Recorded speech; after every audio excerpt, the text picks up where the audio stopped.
What's up everybody, Demon back. Welcome to a brand new video, and today we're going to be doing something quite different. Today we're going to be doing a review for an X-Plus Godzilla figure that I just picked up. There will be a second one of these coming very soon, as in probably shortly after this one's uploaded. And the reason I'm doing this, for a few reasons actually. Number one, I've never gotten an X-Plus figure before, so I figured I want to talk about it now that I have them, because they're pretty cool. They're not really, I don't know why they're called figures. They're not really figures, are they? They're just, I don't know. They're statues. But I want to do this because I'm gonna start getting into collecting them. Really looking forward to the new X-Plus Kong that's coming out for Skull Island. Ooh, that's gonna be a cool one. So I decided, why not make this video? Also, you guys really like the toy stuff, so I don't know why, but I'll please you, because that's what I do here. I'm just here to post the content that you want, while also trying to fit in some of the content that I want to make. Really quickly, anyone want to wish me a happy prom? Today's prom day, and instead of going out and partying, I'm here at home making videos.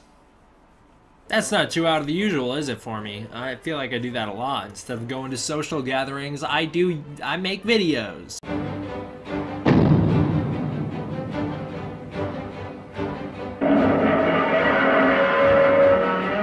Anyways, let's jump right into it. Today we're going to be reviewing the SH Monster.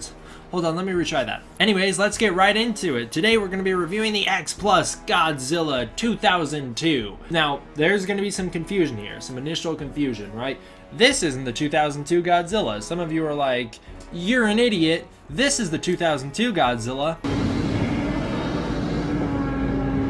Here's where I'm gonna stop you. This is the 2002 Godzilla. This it just isn't the 2002 Godzilla that you think it is. According to the place that I bought it. Anyways, I don't know if this was intended, but this is supposedly the Godzilla from Godzilla X Mechagodzilla. And now, to be clear here, this is the 54 design. This is the 54 Godzilla, but there's a flashback scene that happens in that movie when we get to see this Godzilla.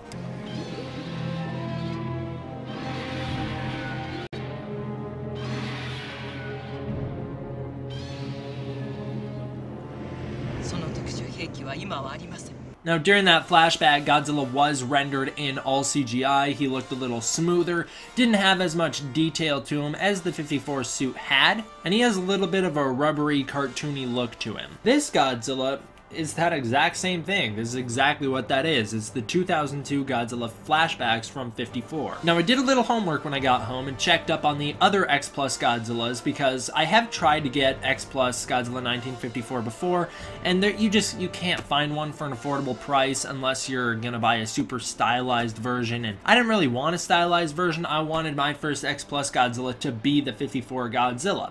I know I kind of made a compromise here, but you understand what I'm saying. I wanted it to be more movie accurate, and so that's why I settled on him rather than getting one of the ones online. I really want the gigantic Series 54 Godzilla, but he's just too expensive. There's no point in getting him. Also, the other thing that I struggle with now that I have this X-Plus figure is I don't really know where to put it, because where am I gonna put it? Also, some of you guys may have noticed, I have done some light redecorating in the background. Got a Evil Dead poster, a Scream poster. Over here, I replaced the posters. Originally, it was Ant-Man, Terminator. Oh, Terminator was on bottom, and Jurassic World. Now it's two Godzilla 2014 posters and a Pacific Rim poster. Behind my head, you got Pacific Rim Uprising and Ready Player One. So there you go. Now I should probably talk about this figure, right? That's what this video is for.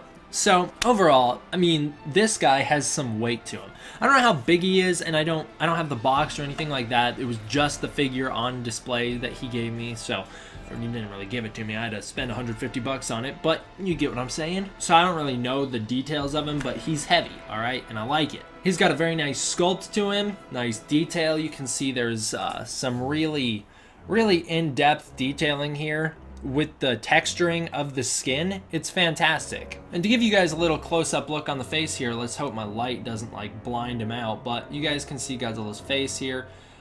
He's looking straight down, just like he's known to do in the 54 movie. His face is a little smooth. It's actually movie accurate to the 2002 Godzilla, but I don't know. I prefer the 54 design overall a little more. And actually, the X-Plus figures of the 54 Godzilla that aren't this version, I do think they are a little better than this version. But that doesn't detract from this guy as a whole, because this he's good on his own. The places where I take issue with the figure, the face is a little glossy.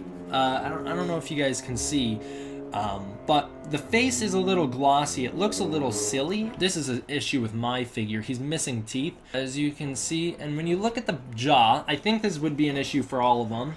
I'm not going to get him close enough, but when you look at the bottom jaw, there's this weird like paint chipping going on here where the jaw connects to the neck. You can kind of see straight through it. Doesn't look great. Some other areas where the paint's a little iffy on my guy is the bottom of the tail, as well as some of the dorsal fins have some cracked paint on them. Those might have been because I think this guy might have been used. I think that's where some of the issues come in. This guy might have been used. But overall, he's a good figure. He's got a nice big bulky sculpt to him, just like the Godzilla from 54.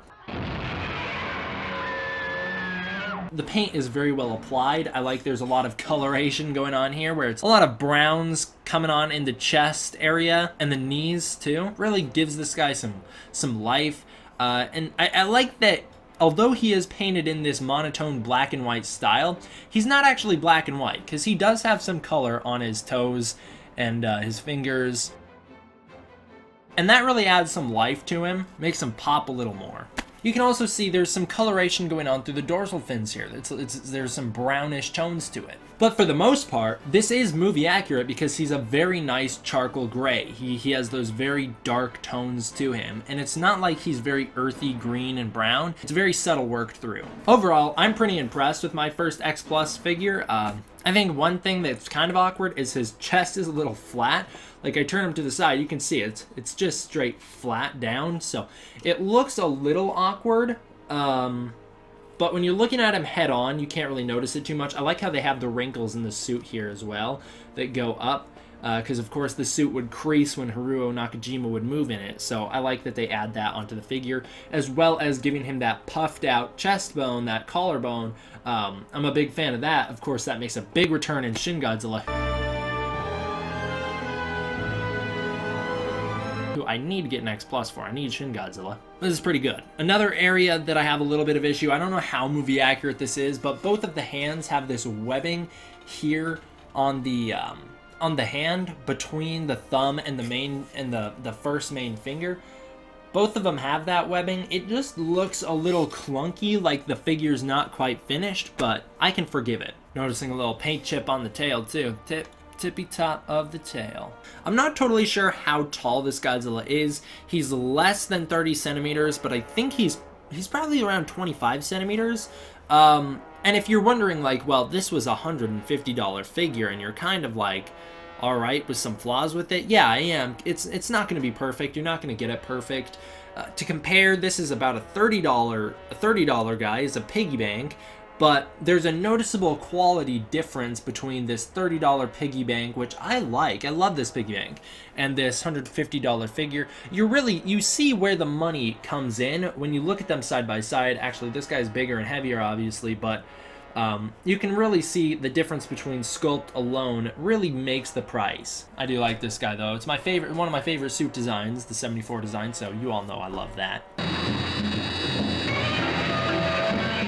Little side comparison here. See the backs together, side by side, head on. There you go.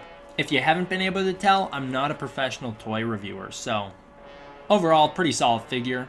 I'm glad I bought this one. All right, there you go. That's my first X-Plus figure review. Thank you all for watching. I hope you enjoyed. See you guys next time. Next video will come out right after this one. It will be for the X-Plus Godzilla 2014. See you guys then. D-Man out.